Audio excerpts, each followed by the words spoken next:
Hello and welcome to road.cc and this week's 6 of the best. You know the drill by now. Over the last few weeks we've been looking at the group sets and showing you the best we've had in for review from Shimano and SRAM. So if you haven't seen those, then do me a favour and go back and check them out now. Don't worry, I'll be here for when you get back. So no prizes for guessing what we're looking at this week. Yes, Campagnolo. Now, in writing this script, I asked people in the office for their thoughts on the Italian brand, and one word came up over and over: tradition. That's the best way to describe Campag, really. Having been established in 1933, the history is clearly there, as is the pro racing pedigree. From Bartoli to Nibali, the most prestigious races have been won on their components. Now, obviously, they've enjoyed a loyal following since it was first established. Some people even believe that Italian bikes should only be kitted out in Campagnolo, but its appearance is increasingly rare on road bikes as many big brands commonly favour Shimano and SRAM when speccing bikes. Fear not though, we've had our fair share of bikes adorned in the Italian brand, so let's crack on. Some things just go hand in hand, like the England football team crashing out of a World Cup, and in a similar vein we couldn't have this video without including a Bianchi. Now, the Bianchi we've included will be familiar to those of you who watch pro racing, as the Ultra XR4 is ridden by the Lotto NL Jumbo team. It's the latest incarnation of the Ultra range, but with a couple of new features. Largest of which is the countervail technology. While not new to other bikes in Bianchi's stable, it is new to the Ultra.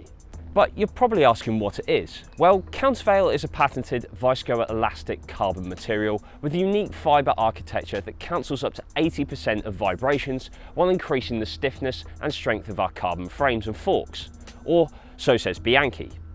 We still wonder how much of an influence it actually has outside of a lab and onto the road. We can't say for sure because it's impossible to isolate that one element, but I can tell you that the Ultra offers a ride with a marked absence of vibration. Everyone who has ridden this review bike has said the same thing, unprompted. There's just a bit less flutter than usual coming through to the contact points. Whether that's down to countervail, I couldn't tell you, but for sure, this is a super smooth bike. The Bianchi Ultra XR4 really is a superb bike, picking up where its predecessors have left off. It's lightweight, reactive, and very smooth. If you have money in your pockets and racing on your mind, then this really is one of the very best. In the beginning, there was the C40, an iconic race bike with multiple race victories to its name. The intervening years have seen Campagnolo make incremental improvements, retain the tried and tested tube and lug construction, but shaving away the weight and increasing the stiffness. The new C64 isn't a radical overhaul, but critically, it retains everything good about the C60.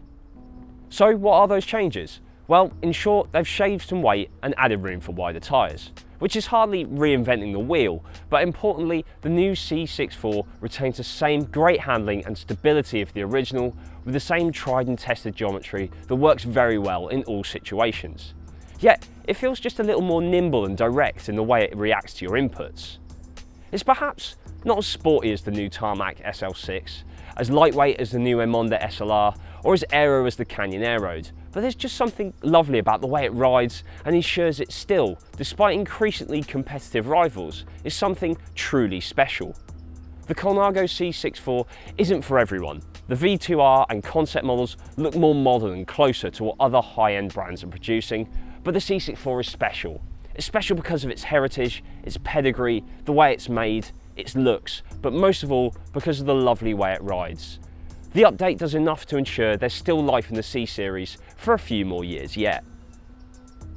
You might not know of Strela, Spanish beer brand not included, but the company originally set up by Paralympic cyclist Darren Kenny in 2009 was relaunched back in 2015 and offers a range of bikes covering everything from road racing to cyclocross and time trialling. Clearly, I can't go any further without addressing the colour scheme. It's bright, colourful and certainly bold. The whole range comes in a variety of colours, each as striking as the last. Let me know what you think of it in the comments down below.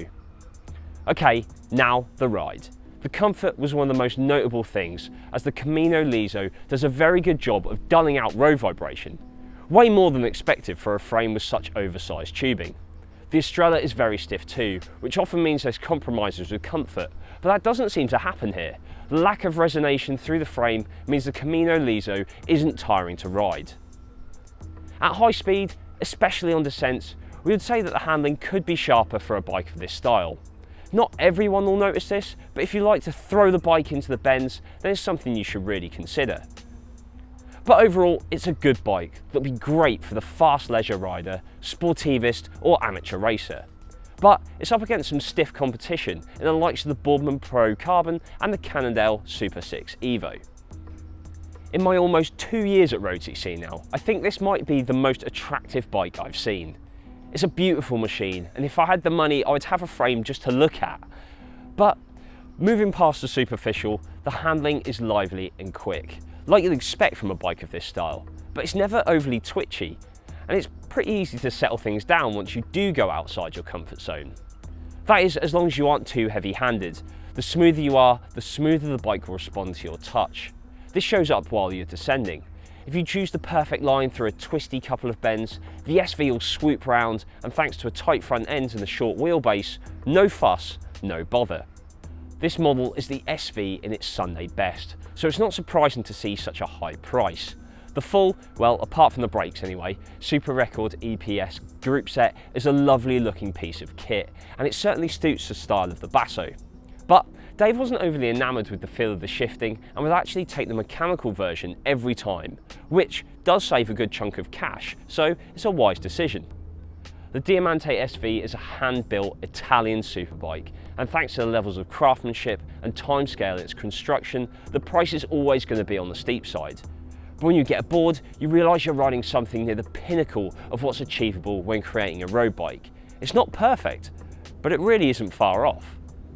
Now, continuing the theme of sensational paint jobs is the Tifosi SS26. With its luminous red and matte black paint job, the Tifosi looks not only stunning, but rides like it too, and all for a rather impressive price, considering the spec. But going back to that luminous red colour for a second, does anyone else think it looks orange? Vote in the poll above and let me know I'm not alone on this one, please. Right, the SS26 never becomes flustered, either by rough road surfaces or by you going into a bend a little quicker than you think you should have. Be confident with the steering and it will do exactly what you ask. Don't worry about the possibility of it exceeding its limits, as I bet you'll find yours way before. It's not all about limits and speed though. Comfort is important if you want to ride fast for a long time, and it's here that the Tifosi's designers have played a masterstroke with the tube dimensions and the carbon layup. You might find the chorus gear changes a little on the clunky side and actually quite finger fatiguing on rolling terrain, but from our experience of similar group sets, Campac does wear in over the first 1,000 miles or so. So get out on the bike basically. Overall, the Tifosi SS26 is an awesome piece of kit, which makes riding very fast not only possible, but hugely fun and engaging, as well as comfortable. It's an all-round great package, focused mainly on speed, making it ideal for the racer or quick sportive rider. If you have £3.5 grand to spend on a fast road bike, it should definitely make it onto your shortlist.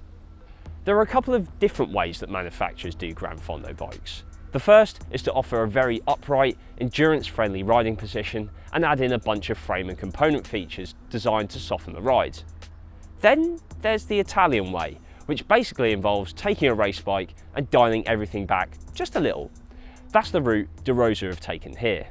That means you ride in quite a long and low position here. Not long and low as some, but definitely race inspired. As usual, you get some control over the exact height of the front end, but you're never going to be sitting particularly upright on this bike. Not compared with some of the other endurance bikes out there these days. That might be a problem for some of you, or it might be exactly what you're after, so it's really a personal preference here. Our test bike was built with Campagnolo Athena, but if you're buying this bike, then you can mix and match with the distributor, adjusting the price accordingly. Hence, ours has a wheel and a saddle upgrade. The De Rosa Idol is quick and energetic for a Gran Fondo Sportive bike that rides a lot like a full-on race bike. If you're after a lively performer, then this is certainly well worth a look. So here we are, 6 bikes adorned in Italy's group set. There's really something for everyone here, from high-priced race bikes to something a little less expensive. But if you have any questions and comments, then stick those in the comment section below and I'll answer them. If you did like this video, then give it a thumbs up. Subscribe to road.cc so you don't miss any of our videos. And as always, thanks for watching, and I'll see you again next time.